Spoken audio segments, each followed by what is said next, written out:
Cracked your bottom of the fibula. Yeah.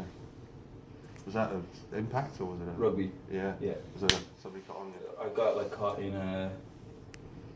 It was weird to. It was hard to explain. It was in training. Yeah. Basically, a prop fell on my. Props have got a lot to answer for. Yeah. But you do, yeah. So you got a bit more plantar flexion there. That one jams up a little bit. Okay. Well. Hey, you did well. Go on. Good timing. So let's look at all the things that can get into trouble with an ankle. So one, I'm going to show you. Bar the psoas, I think, I'm reflecting on this, I think this is probably the second best thing you can do with a needle to get back this plane of movement, dorsal and plantar flexion. I think it's just the best thing. It's like, I'll show you, it's like putting a key in front of the ankle and just going unlock, and you get all this function back in there again. So you can do that anytime. I mean, if you've got, if you're in the gym game or anything, you've got guys that are getting down there to a squat, and sometimes their ankle will jam up on them, just where the base of the subtalar joint is. Even for just a bit of function, you can do this just on its own. But if you're looking at injuries in particular, lateral ankle sprains is a wonderful way to get healing going and deal with just helping lymph drainage and blood supply into this kind of area. Really, really useful.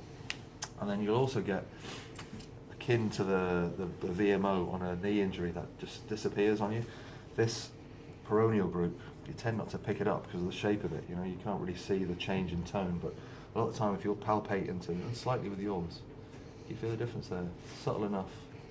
Just not more tense on that side? More I'd say more tone on the side. Yeah. And maybe just, you can just see where my fingers are just dropping in there a little bit more, but that is more obvious closer to the injury, when maybe the rehab hasn't done quite a good enough job, is you'll just feel the difference in tone. It just feels a bit soggy, for want of a better word, in this group. And it's a great way to get, if you're using the electrostim, to get that kind of muscle group starting to function again. It also creates a nice muscular pump to get the lymph draining through as well.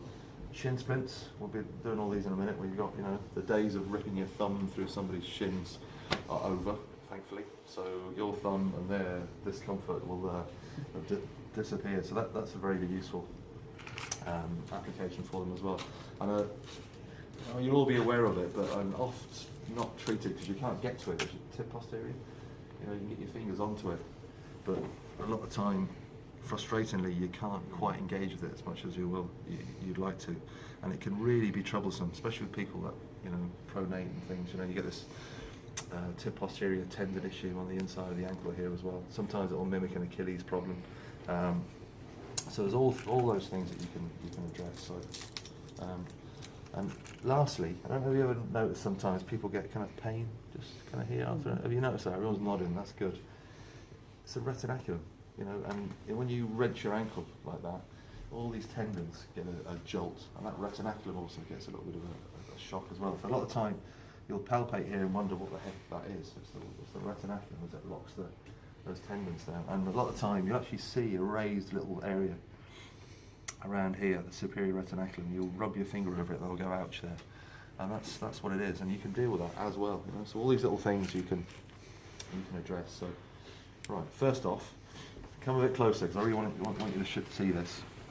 There's a little sulcus right over the anterior capsule of the ankle there. So if you draw a little, literally a line right through the middle of those two malleoli, right in between those 2 points, there's a lovely soft spot right in the centre of two tendons, toe tendons. And if you drop a needle in there we go. You'd be surprised how far it drops down. There's like a cavern underneath. That's just sitting there waiting. Can you feel that? No.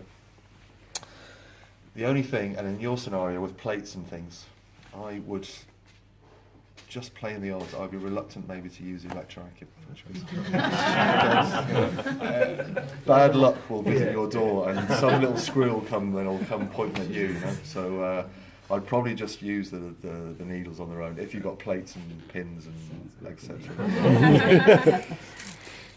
And they should be fine. Look, if they're holding you up, your body weight up, a little machine is not going to rattle them loose. But God forbid, they do something stupid and then come looking to blame somebody. Now, and then we got this little fella here. Usually, the little talofibular ligament is the one that gets into trouble, isn't it? So that spins the gap between this little malleoli and the talus, obviously. So usually, this is full of fluid, so it's much easier to to apply the needles in, but you do your best to be as accurate as you can. And like all the times yesterday, you know, those scenarios where you're backing away from bony landmarks, that's really important, because you don't want to go button up against the malleola straight away. You want to get as much, a bit like the bicipital tender, etc. You want to get as many fibres as you can. So there's the underside of the malleoli there. You want to back away from that so you can get a little run at the ligament itself.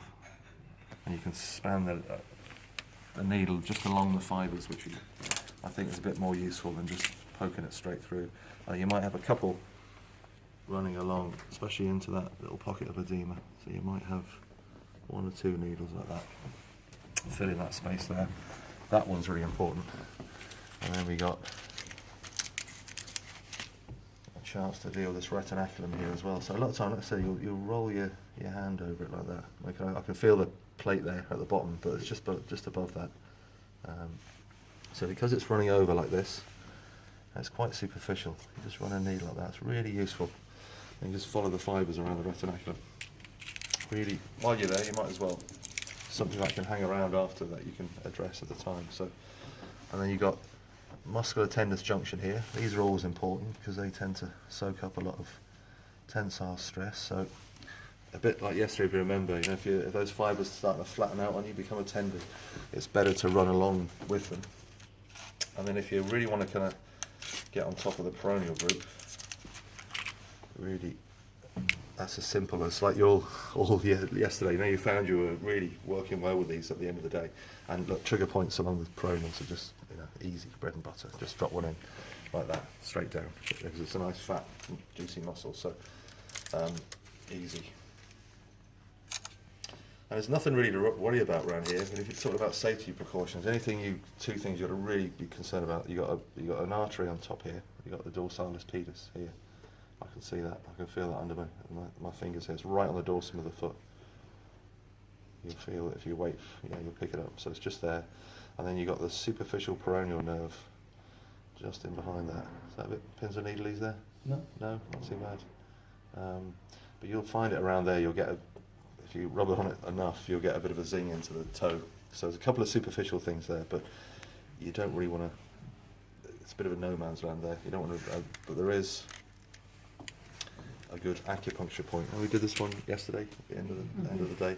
There's another one here, which, like I was saying, the Chinese call these two, and the Japanese, and these 2 points called the 4 gates. And it's a real typical acupuncture session. But while you're there, you might as well, just in that crease between the big toe and the second toe, just there, not too far in. It's quite powerful, yes. Really lights up the brain, that one. There's good things for, again, bizarrely, headaches and stuff. You know, it's just good for a good pain point. But while you're there, and if you've got pain in your ankle, you might as well use it.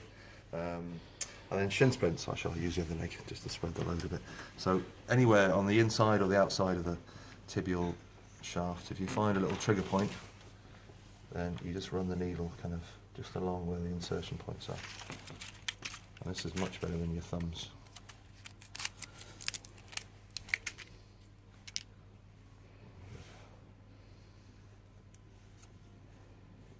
Can you run on this now? No problem. You can. Oh, this yeah, functions grand. Yeah. Very good. So fine.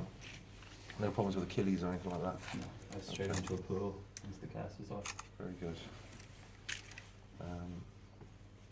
Right, almost there. We've got tib posterior here.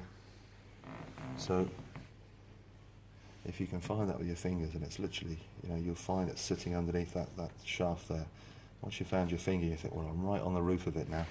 You're going to have to pick up one of these longer ones. So it's one time, just below the knee is the only time you'll actually pick up a longer needle, because you're going to need to find your way just into the tib posterior, and then just roll your finger underneath it. You'll feel the underside shaft of the tibia, and if you drop down just a couple of extra millimeters, you'll see that slide. There we go, into the capsule, the tib posterior. Really, really good for a lot. Also helps with plantar fasciitis as well indirectly, because you've got. Someone was saying to me yesterday about the tendon running underneath the heel. Sometimes it's kind of mistaken for plantar fasciitis. Well, you're dealing with it here, and so whatever scenario it is, whether it's a tib posterior or it is a genuinely an issue with the long spring ligament or the plantar fascia, or even the medial plantar nerve, which runs underneath here as well. It's really useful, almost like you're treating trigger points down the inside of the ankle. You can use. You okay? Yeah. Oh, you're all right. Good. Is you'll just pick up kind of little tender points here, and you're sitting over the. Ooh, yeah, straight into the heel. Is it okay? The last bit Yeah. can be. Yeah. It's not on the nerve, but you get a lot of sensitive points down there that supply the foot. So it's not deep enough to be hitting any kind of nerves, but you want to sit on top of it just to help desensitize this pathway that runs underneath. And 8 times out of 10, you'll find that actually happens. That what happens is you get real benefits when it comes to plantar fasciitis, even though you're not whacking a needle on. If you come to the advanced course, and the 2 times this defeats you, after 2 sessions, you're not getting the reward underneath the foot, and the change in pain. There is an option then to whack a needle right into the heel here, into the fat pad, and I'll do that another day. Thankfully, breathes a sigh of relief. So very good. Is there anything else you can think of around the ankle that I've missed? In the centre. This fella here. Sometimes that gets raised. Yeah. It can get a bit jammed in the next. You've got to be cautious of that dorsalis pedis artery, and you've also got to be cautious of the superficial peroneal nerve as well. So, Thank you. I would say this was for your benefit than the other guys. Yeah. Yeah. You're pretty familiar with that artery, aren't you? Yeah. Yeah. So if you can localise it and you're happy you know where it is, then you can move just off it over that joint space. Yeah. And you can needle right on top of it. That's the only spot you really need to work on that area. Oh, Yeah. that's waste, isn't it? It is. It's not. But you just got to know where that artery is, and you just got to move slightly lateral to it. But you can needle. Maybe veer, maybe cautiously go over more. We can spread this I'll show you around in a minute. I'll show you a mobilisation technique for that. It's just as useful. But if you think the joint is inflamed, at the articulation, then that is useful because it's great for blood supply, which is pretty poor down this end of the tracks. So. Mike, do you ever actually target the plantar fascia itself? Do you ever do Really sensitive. If you Yeah. move forward from the heel there, Yeah. it's like torture. Yeah. You get away with here because of that pad.